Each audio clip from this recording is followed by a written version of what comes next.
అప్పులు చేసి చదివించడం అన్యాయం చేయొద్దు. గ్రూప్ 1 ర్యాంకర్స్ తల్లిదండ్రుల కంటతడి.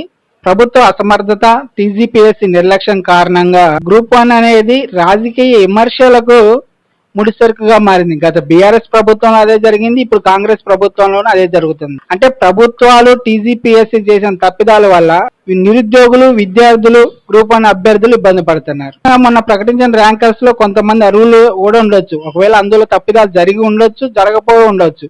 అందులో నిజంగా అర్హులకి ఉద్యోగాలు వచ్చి ఉండొచ్చు, లేకపోతే కొంతమంది అనర్హులకి ఏమైనా ఉద్యోగాలు వచ్చి ఉండొచ్చు. ఇదంతా ఫస్ట్ నుంచి పకడ్బందీగా చేయాల్సిన బాధ్యత ఎవరిది? ప్రభుత్వానికి, టీజీపీఎస్సీ.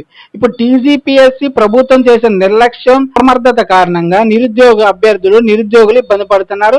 ఇప్పుడు ర్యాంకర్స్ ను కూడా వాళ్ళు డబ్బులు పెట్టి కొనుక్కున్నారనే ఉద్యోగాలను ప్రోపగాండా రావటం వల్ల ర్యాంకర్స్ కూడా ఇబ్బంది పడుతున్నారు. వాళ్ళ తల్లిదండ్రులు మానసిక ఆవేదనకు గురవుతున్నారు. దీనికి ప్రభుత్వం, టీజీపీఎస్సీ బాధ్యత వహించాలి.